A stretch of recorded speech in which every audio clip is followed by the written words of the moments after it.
जी अस्सलाम वालेकुम। उम्मीद है कि आप तमाम दोस्त खैरियत से होंगे। मैंने एक वीडियो अपलोड की थी जिसमें मैंने गुजारिश की थी कि जो करोड़ों रुपए हैं वो हमारे अपने दोस्तों के उड़ गए हैं, लुट गए हैं वो लोग, खास तौर पर जो केरल वीज़े पर आने वाले थे।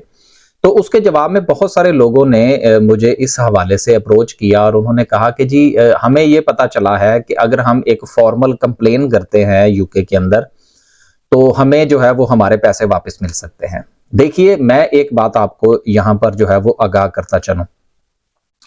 सवाल ये पैदा होता है कि दुनिया का एक उसूल है और उसूल ये है, देखें, आप इंडिया से हैं, आप पाकिस्तान से हैं, आप बांग्लादेश से हैं। एक चीज तो आप ये जहन में रखिएगा कि जमीनी हकायक इंडिया, पाकिस्तान, बांग्लादेश और यूके के जो जमीनी हकायक हैं ये मुख्तलिफ हैं।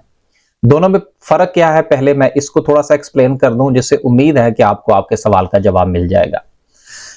आप अगर ये चीज सोच रहे हैं कि आपके पैसे जो हैं वो लुट गए हैं या आपके साथ फ्रॉड हो गया है और किसी से आपने पैसे देकर जो है वो वीजा लिया था और आपने ये काम किया है और अब जो है वो कुछ लोग आपको ये कह रहे हैं कि जी आप एक फॉर्मल कंप्लेन जो है वो रजिस्टर करवाएं यूके के अंदर, ताकि आपको जो है वो आपकी दादरसी हो सके।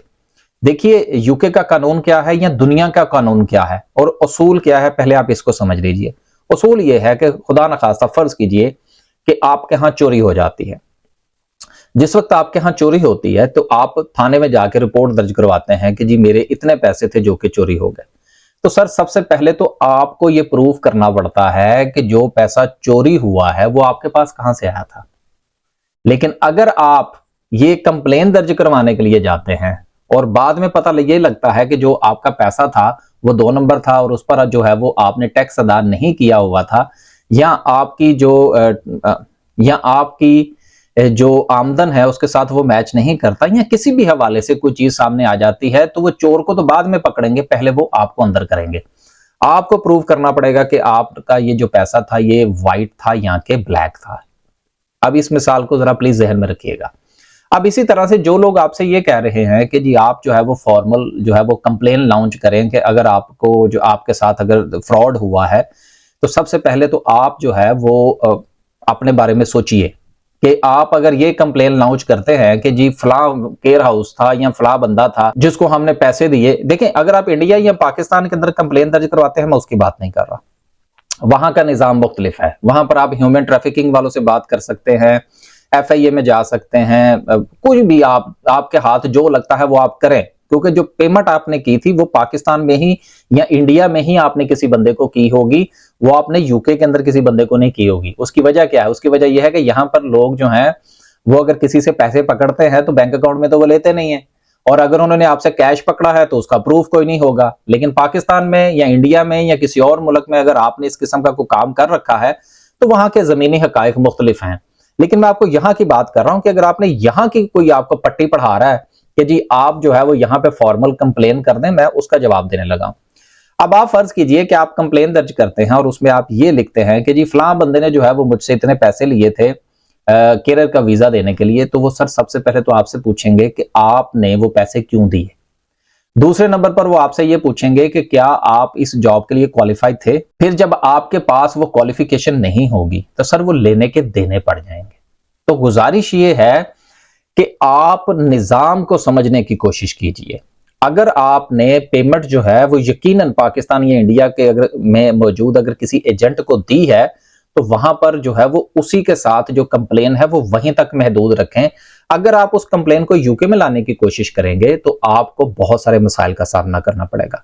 और अगर ये बात प्रूफ हो जाती है कि आपने पैसा दिया, आपने बात गलत की, आपके पास वो क्वालिफिकेशन नहीं थी, आप उस क्वालिफिकेशन या उस जिस जॉब के हवाले से आप बात कर रहे हैं उस पर आप किसी भी हवाले से पूरा नहीं उतरते, तो सर बैन उस पर तो लगे या ना लगे ये तो मेरे इल्म में नहीं है, लेकिन आपके ऊपर बैन जरूर लग जाएगा यूके में आने के लिए। तो गुजारिश ये है कि किसी भी की बातों में भी मत आइए। मेरी भी ये बात है या मेरा ये जो मशवरा है ये सुनने के बाद आप खुद फैसला कीजिए कि क्या जो आपका नुकसान हुआ है या आपके साथ फ्रॉड हुआ है, इसमें पहल आपकी थी या किसी और की थी। क्या आप पूरी तरह क्वालिफाई करते थे, आपके पास रिक्वायर्ड एक्सपीरियंस मौजूद था, रिक्वायर्ड क्वालिफिकेशन मौजूद थी, ये सारे मामलात अगर दुरुस्त हैं तो फिर तो आप जरूर कंप्लेन कीजिए, वो तो मैं आपके हक में हूं। अगर आप मुझसे मजीद मैसेजेस या कोई सवाल भेजेंगे तो मैं उसकी बुनियाद पर एक नई वीडियो बना दूंगा। लेकिन सर अगर आपके पास कुछ नहीं है और आपने खुद जो है वो गलत काम किया है, तो मेरी आपसे गुजारिश ये होगी कि आप ये मामला अपनी होम कंट्री में निपटाएं तो वो ज्यादा बेहतर रहेगा। वहां के जो जमीनी हकायक हैं वो मुख्तलिफ हैं। अगर आप इस मुल्क में इस किस्म का इंसाफ लेने की कोशिश करेंगे तो वो सबसे पहले आपके साथ इंसाफ करेंगे, और अगर आप उस पर पूरे उतरते होंगे तो फिर जाहिर सी बात है अगले बंदे को तो फिर वो लटकाएंगे। लेकिन सबसे पहले आपको जो है वो उस पुलसरात पर से गुजरना होगा। तो गुजारिश ये है कि एक अगर ब्लंडर हो जाता है तो उसके ऊपर दूसरा ब्लंडर करने की जरूरत नहीं है। अपने आप को पूरी तरह से वैल्यूएट कीजिए, अपना केस पूरी तरह से डिस्कस कीजिए। हाँ, अगर आपको किसी जगह पर समझ नहीं आती और आप वाकयातन जो है वो दुरुस्त हैं और आपके साथ ज्यादती हुई है, तो आप मुझसे भी मशवरा ले सकते हैं, मुझे वॉइस मैसेज कर सकते हैं पूरी तफसील के साथ। तो हो सकता है कि मैं भी तो आपकी हेल्प कर सकूं। लेकिन अगर आपके हाथ जो है वो भी जो है वो रंगे हुए हैं, तो गुजारिश ये है कि अपनी होम कंट्री में मामले को डिस्कस कीजिए, और जिसकी भी वीडियो देखें, मेरी वीडियो देखें, किसी और दोस्त की वीडियो देखें, तो कोशिश ये करें कि उसको समझे कि वो बात क्या कर रहा है। अगर आप उसकी बात को समझे बगैर उसका मतलब निकालेंगे तो हो सकता है कि फायदे की बजाय आपको नुकसान हो। अब तक के लिए सिर्फ इतना ही। एक नए व्लॉग के साथ इंशाल्लाह हाजिर होने की कोशिश करेंगे।